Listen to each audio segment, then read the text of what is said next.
The neurosciences group actually comprises of different subspecialties that include neurosurgery, adult and pediatric neurology, and neuropsychology.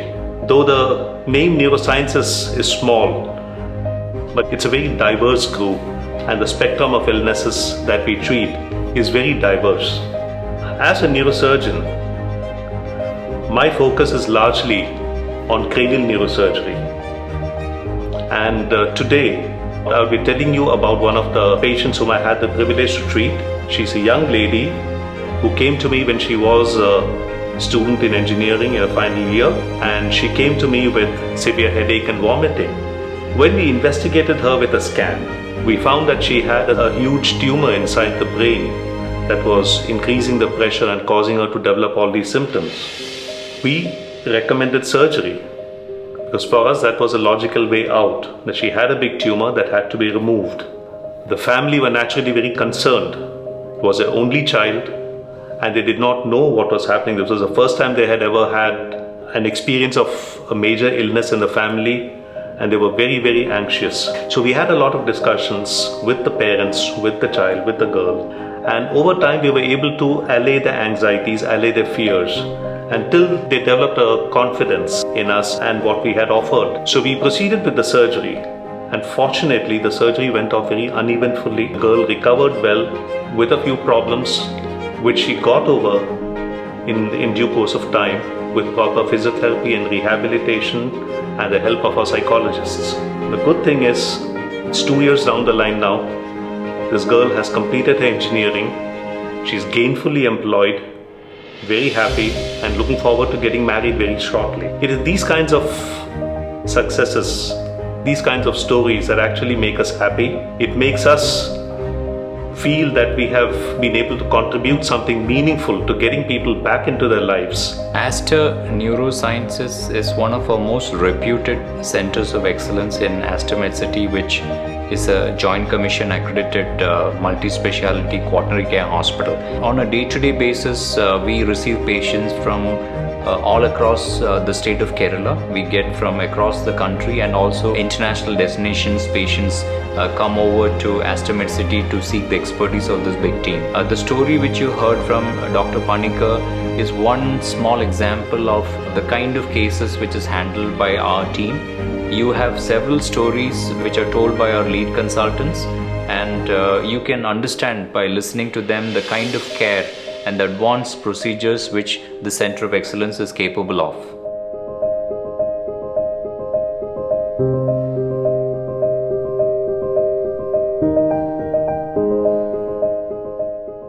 We had a 65-year-old retired officer who was a very gregarious, sociable individual, and he had been, miserable for the past 5 or 6 years. He had been struck by Parkinson's disease, which is a disease basically that affects the way you move, the way you talk. He had become very slow, he had become disabled, so he was living like a caged bird for the past 5 years. So he had gone to multiple places, seen many doctors, taken all sorts of medications. The moment he took medications, he would be dancing like a puppet on a string. The moment he was off the medication, he would be frozen like a statue. And he came to us as a last resort. The psychologist, neurosurgeon had a talk with him. And then we decided that probably the best option for him was something called deep brain stimulation. So deep brain stimulation is a relatively simple surgery. It basically involves drilling 2 small holes in the skull, putting electrodes into the brain, and then wiring it to a kind of pacemaker or kind of an engine that runs on batteries and that sits underneath the skin beneath the collarbone. So although this procedure is technically simple, very few centers in India actually do it, and many people are daunted by the difficulty in going to such centers and getting it done, and also by the cost. So we talked to him and we kind of got together a package which he thought was reasonable. So he came back a month later, we prepared him for surgery, but the surgery was actually done under local anesthesia. So the patient was awake throughout the procedure. He was able to tell us what he was feeling. We were able to gauge his responses on the operation table. And in about 4 hours, both the sides, the electrodes had been implanted, the battery was put under his skin, and he walked off the table. After a week, when he came back to the OPD, he was a totally different individual. He was practically dancing on his feet because the amount of improvement that he had gained from the surgery was even far more that he had anticipated, and he is extremely happy with what we have been able to offer him. I would like to share my experience with one of my patients whom I saw last year. She was this 14-year-old girl who was settled abroad in US with her parents, and she had come to our emergency department with seizures, and we thought it could be something that can be managed with some drugs and can be sent her back home without any issue. But it soon turned out that she started developing more and more seizures. She had to be admitted, had to be shifted to ICU, and slowly started deteriorating. Her condition came down, had behavioral symptoms, and soon she became more and more unconscious as days progressed. So we had a tough time, in fact, trying to reassure them, especially the parents, whose only child was lying in the ICU, and they had a tough time. But we were able to evaluate her completely in our department. We were able to do the routine investigations which were required. Imaging was done, and we were able to detect a very rare disease which we usually do not see much in this part of the world, called autoimmune encephalitis, where she was diagnosed to have that condition. She had an antibody in her body which was acting against her brain and causing her to behave bizarrely, and we had to start therapy for that. After a long struggle, maybe 1.5 months of treatment, we were able to bring the whole disease process under control, and she went back to US, and she was able to continue even the grade that she was in. She was 9th grader, and she was able to continue the studies there. It's so comforting to hear that we could manage the disease with such international standards, that every center in the US who saw the report of how we treated her, there was not even a single step that was miscued on our part. I still remember a family who had lost 2 children previously. Those children had a respiratory problem, and then they slowly went into coma over 2 to 3 months. Now this family came with their 3rd child. He was around 9 months of age. He had a respiratory problem in the form of a breathing difficulty for 3 to 4 days, and then he slowly went into coma by 3 to 4 days after having a breathing problem. We involved our team with the geneticist and my colleagues. We thought it could be probably a genetic condition. We got some basic investigations like MRI done, and with the help of radiology team, we could pinpoint to a diagnosis of a rare metabolic condition called biotinase defect. This particular condition is very much treatable, and when we started biotin, the child responded very beautifully. He came out of coma, we could take him out of ventilator, and with the help of our neurodevelopmental team, developmental pediatrician and physical medical rehabilitation, the child recovered almost completely and is now going to the play school as well. Because that is a genetic condition, we had offered genetic counseling to the parents. We know that this can happen in the next pregnancy as well. We explained the risk involved, and we also offered prenatal counseling to these parents. 38-year-old male patient who presented. He's basically a manual laborer. He presented to us with a sudden onset severe headache with loss of consciousness and loss of vision on both sides. He came to a casualty. We got an imaging done. MRI showed a large lesion in the pituitary gland, which has bled within the tumor. Pituitary gland is one area which produces all the hormones in the body. So hormones would have gone haywire, and then bleeding into the tumor itself has produced so much pressure inside the brain that he got significant headache, and then the bleed has pressed onto the optic nerves of the vision, and that's why he's having. So if we leave it alone, the patient will go in for a comatose state. He might lose completely his vision. He might even die.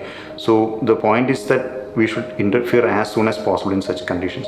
So multiple departments are involved. You have to get the endocrinologist involved to check his hormone status. You have to get the ophthalmologist involved so that his vision is assessed, and then get the patient for surgery as soon as possible so that the bleed within the tumor can be removed and the tumor decompose so that his symptoms also get reverted. So that's what we did. We took up this case for surgery along with the ENT surgeons. Got in using an endoscope. We went through the nose using a device like the GPS in the car. So we went navigating through the nose to the lesion, and then drained out the hematoma and the tumor. Once a patient is out of the anesthesia, patient woke up nicely, headache came down, his vision improved. But this is an emergency where if you don't do things as fast as possible, patient might lose his vision completely or even may die. Spine surgery can appear quite intimidating for a lot of the people, and people are generally reluctant to undergo spine surgery, and especially the elderly people. And unfortunately, it's the elderly who have these degenerative spine problems. They are the ones who can be helped by a new form of therapy called minimal access spine surgery. One of our patients he's an 80-year-old male. He was suffering from back and leg pains for almost 5 years, and for the last 1 year he was almost bedridden and chair-bound. All alternative methods of treatment, including conservative management, which we had done, could not relieve him. We found that there was compression of the spinal cord at multiple levels, about 4 levels, and traditionally this involves a very long incision and with morbidity and a very long recovery time. We were able to offer this gentleman minimal access spine surgery. So with 2 small incisions, we were able to do what we normally achieve with a very large incision, that is decompress all the nerves and the spinal cord. The patient had a much faster recovery, so he was able to go home in 2 to 3 days, and he was able to resume all the activities which he was doing earlier, about 5 years ago. So I think that is the future of spine surgery.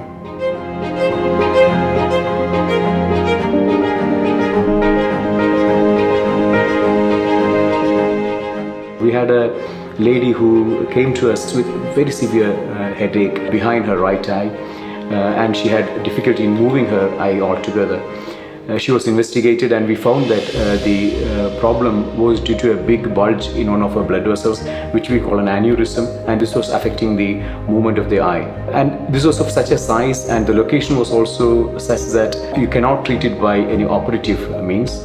And probably about few years back, these lesions would be treated by just blocking the artery and thereby increasing the risk of a stroke. But these times we are able to deal with them much more elegantly. We can deal with these lesions by going just through the blood vessel from the groin. This takes maybe a 2 millimeter incision or something. There's no scar or anything at all.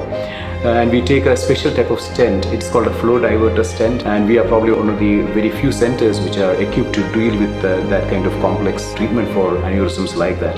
So we place the flow diverter stent, diverted the flow to the brain, avoiding the flow into the aneurysm, and within a few hours her symptoms started getting better, and she left the hospital within the next 2 to 3 days time. What we just heard from Dr. Vijay Jayakrishnan, the quality of expertise. One doesn't have to go to Europe or the United States to seek this kind of care. You have such kind of care at your doorstep within our own country. That's what Aster Neurosciences is all about, a genuine center of excellence.